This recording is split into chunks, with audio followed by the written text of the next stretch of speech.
दोस्तों, मैं बात कर रहा हूं अल्जाइमर डिमेंशिया के बारे में।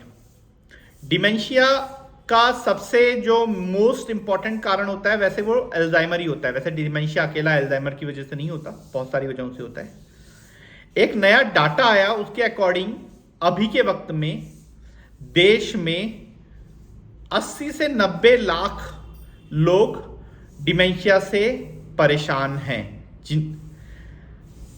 जिनकी उम्र 60 हो गई है उनके ऊपर लगभग हर 14 में से एक आदमी डिमेंशिया का मरीज है। अब डिमेंशिया के साथ में प्रॉब्लम क्या है, इंडिया में ना ओल्ड मैन केयर की इतनी सारी फैसिलिटीज है नहीं। कई माँ बापों को उनके बच्चों से बहुत उनके बच्चे उनसे काफी लगाव रखते हैं, तो वो लोग उनका ख्याल रख पाते हैं। परंतु अदरवाइज क्या होता है, डिमेंशिया जो होता है ये लगभग एक तरीके से एक बहुत लंबे टाइम की कमिटमेंट हो जाती है। क्योंकि देखिए 60 साल की ऊपर की उम्र में हर 14 में से एक आदमी को भूलने की समस्या हो रही है ना।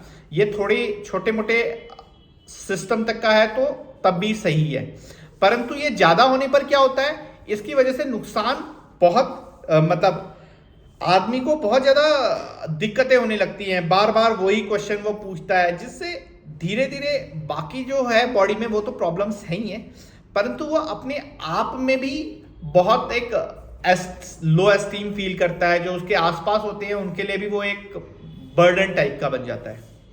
परंतु एक बात यह है कि आपको जब ओरिजिनली डिमेंशिया हो या आप अल्जाइमर के पेशेंट बने, जिस कंडीशन में क्या होता है, आपकी जो नर्व्स एंडिंग्स होती हैं उनके ऊपर कुछ प्रोटीन्स की कवरिंग आ जाती है, जिसकी वजह से उनके बीच में आपस में जो कनेक्शन होता है वो थोड़ा सा मुश्किल हो जाता है। अब हकीकत की बात यह है कि इससे पहले कि आपको एक डिमेंशिया डायग्नोज हो या आप एक ऐसी कंडीशन में पहुंचे जहां आपको बहुत ज्यादा ख्याल रखने की जरूरत पड़ रही है, उससे बहुत पहले आपको ये वाली चीजें पता लग जाती हैं। अल्जाइमर की बीमारी हो गई या दूसरी चीजें हो गई, इनके होने से भी बहुत पहले आपको पता लग जाता है।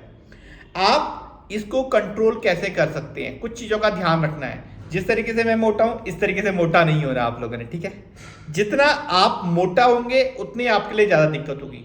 स्पेशली औरतों को जब उनके साथ में मेनोपॉज की प्रॉब्लम आती है, उस वक्त उनके लिए डिमेंशिया वगैरह की तरफ को धकेले आने के चांसेस जो होते हैं वो बहुत ज्यादा होते हैं। आपको हमेशा ध्यान रखना चाहिए आयुर्वेद के अकॉर्डिंग वो दवाइयां जो भी मेद्य है, जैसे एक मैं जब आर्ट ऑफ लिविंग में काम करता था तो वहां पे आता था मेद्य रसायन, इसी तरीके से ही मेधावटी, इसी तरीके से ही किसी तीसरे चौथे नाम से भी कई सारी दवाइयां रहेंगी। जो भी दवाई दिमाग पर काम कर रही है वो आप खाएंगे तो वो हमेशा आपके दिमाग को तरोताजा रखेगी। मैं एलोपैथिक दवाइयों की बात नहीं कर रहा, मैं खाली आयुर्वेदिक दवाइयों की बात कर रहा हूं। जब भी पॉसिबल हो तब आप अपने लिए आयुर्वेदिक मेधा से रिलेटेड जो भी रसायन वाले द्रव्य हैं वो सारे के सारे ले सकते हैं। ब्राह्मी वटी विद गोल्ड एक बहुत अच्छी दवाई है। इसमें भले ही आपको ब्लड प्रेशर हो, भले ही आपको कोई ब्रेन से रिलेटेड कोई इश्यू हो, ये सारी की सारी चीजों में आपके लिए हेल्प रखता है। सबसे इंपॉर्टेंट बात है, अपनी नींद को डिस्टर्ब मत कीजिए। क्योंकि मैंने देखा है जिन भी लोगों को नींद की प्रॉब्लम होती है, आपने अगर मेरी पुरानी वीडियो देखी है बीपी वाली, तो उसमें मेरा सबसे पहले ख्याल गया था अपनी नींद पर। क्योंकि मैं पिछली रात कम सोया था, परंतु मैं ये वाली बात भूल गया कि मैं बहुत ज्यादा ट्रैवल करता हूं और उस ट्रैवल की वजह से मेरी बहुत वक्त नींद डिस्टर्ब है, और इस वजह से मेरा बीपी उस वाले लेवल पे पहुंच गया कि जहां मैं एक भला काम करने गया था तो इस वजह से शायद मुझे एक इशारा मिल गया। अदरवाइज मैं अपने बीपी के बारे में जान ही नहीं पाता। उस वक्त जानता जिस वक्त मुझे चक्कर आते हैं या शायद कोई मेरे साथ अनहोनी हो गई होती और मेरे लिए दिक्कत हो सकती थी। तो इस वजह से आपसे भी ये मेरी गुजारिश है कि आप अपने दिमाग के रिगार्डिंग सचेत रहिए। क्योंकि एक एस्टिमेट है कि शायद 2050 तक का हमारे देश में 32 करोड़ लोग डिमेंशिया के मरीज हों। आपके लिए अच्छा यही है, टाइम से पहले अपना ख्याल रखिए। बादाम भिगाकर, अखरोट भिगाकर खाइए, वो आपके लिए काफी ज्यादा अच्छा रहेगा।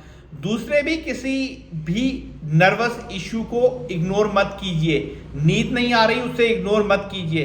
किसी आसपास वाले आयुर्वेदिक सेंटर में जाइए, शिरोधारा करवाइए, पंचकर्म करवाइए। आपकी बॉडी के बाकी बीमारियां तो घटेंगी घटेंगी, डिमेंशिया होने के चांसेस भी खत्म होंगे। आपको ज्यादा गुस्सा आता है, आप ज्यादा इमोशनल हो, आपसे अपना रोना कंट्रोल नहीं होता, तो बहुत ज्यादा चांसेस हैं कि आपके लिए ये बीमारी होना बहुत आसान हो जाएगा।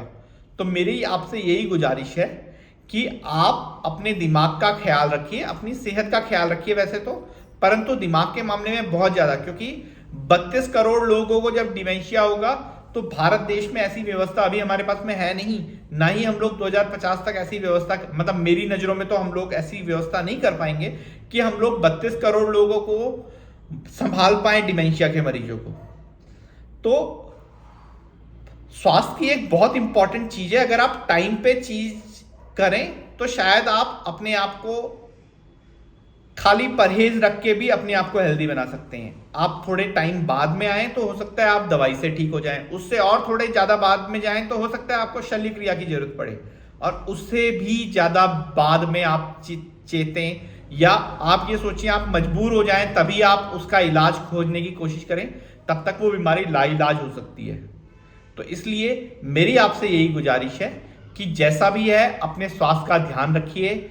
आपको आपके स्वास्थ्य के रिगार्डिंग इसी तरीके के और गूढ़ रहस्यों से मैं अवगत कराता रहूंगा, ये चैनल अवगत करवाता रहेगा जिसका नाम है आयुर्वेद रहस्य, क्योंकि जब आप जानेंगे आयुर्वेद के रहस्य तभी आप रह पाएंगे स्वस्थ।